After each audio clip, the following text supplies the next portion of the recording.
I'm Sarah Thompson, and welcome back to STL TV Live. We're back with President Reed and Mr. Powers talking about Nextdoor for neighborhoods. And I do want to clarify, the website is nextdoor.com, but the campaign for the city to push it is called Nextdoor for neighborhoods. Yes. Okay, so let's talk about specifically, this is nationwide, but how the city of St. Louis is really making it unique to the residents here.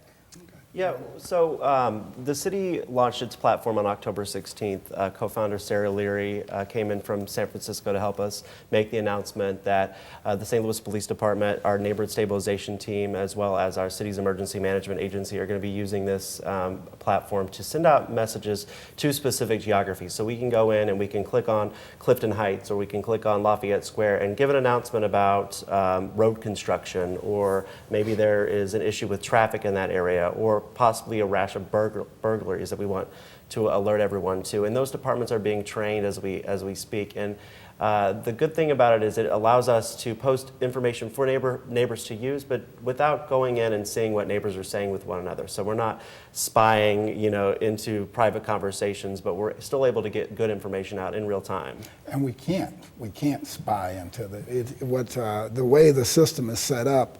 It allows a firewall basically to be set up between the city agencies and the neighborhood, so that neighborhood, kind of controls its own, portal, for lack of a better way to put it. And they self-monitor. They self-monitor. Well, what's the benefit of this? It sounds like it's the ability for the city to give messages to residents versus the other way around. When you're a resident, so many times you're actually in search of, is this road closed down? And you kind of have to go through so many loopholes really to find that, or to make so many calls, and this sort of addresses it. Is the goal to get everyone in the city signed up for that? Is that hopefully what? Absolutely. I think that this only strengthens our neighborhoods. It increases communications between neighbors and and the city as a whole, and it will increase the connection between the city and the people who people are electing. It gives them opportunity to get involved in what's going on at City Hall too. So. Well, at the base of all of this is technology. And so what happens if you are a resident who doesn't own a computer or have access to the internet? You can use your smartphone if you've got an Android or an iPhone. You can download the app there. Also, we're working with the public library system, so you can go into the public library, access one of their computers, and they'll train you actually how to use the platform. So we're excited with that partnership as it develops as well. But, what we're seeing, in my neighborhood of Benton Park is that residents are talking about things that have bothered folks for a long time. So are we ever going to do anything with that vacant lot? Or what's going on with this property? It's been boarded up for some time. Has anyone looked into purchasing it? Or how do I get information about what's going on at City Hall? And neighbors know certain things, and they share those things with other neighbors, because the old format of getting people to a community meeting once a month, it's still there, and we want to keep that there. And we want to make sure that this, face-to-face contact remains. But for a lot of people, and with our lives being so consumed by so much these days, we have to be able to get information out very quickly about what's going on in the community, outside of just a 7 o'clock Tuesday night meeting. Absolutely. And that's why we're working to connect SEMA. So SEMA will have a connection directly to Nextdoor.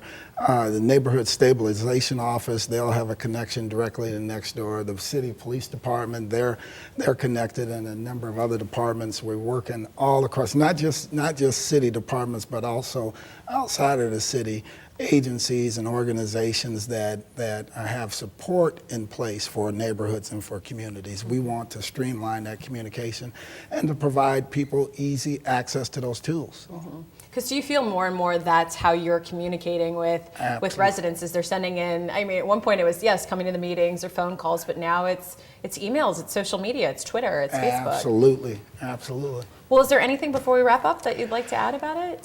Go online, go to www.nextdoor.com, give our office a call at 622-4114 with any questions. Ask for Michael Powers. Yeah, ask for me, and we'll be happy to enroll as many residents as we possibly can in this, because we think it's the wave of the future for us. I think so. Sarah, thanks so much for the program. I really appreciate having the opportunity to get this information out for the people of the city of St. Louis, and asking everybody to get out there, get involved, go to the site. It's easy to connect and it's easy to join. They even pay for your postcards so that you can notify your neighbors and invite other people. So please get involved and organize your communities. You'll have a safer, stronger community, and leads to a stronger St. Louis. Absolutely, absolutely. Perfectly said. Well, All right, thank you so much, President Reed. Thank you, Michael, for joining us.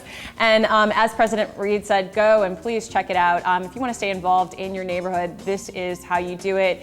Again, nextdoor.com/St. Louis is where you go. Up next, we'll have the Men's Medical Institute in studio talking about Movember. So please stay with us.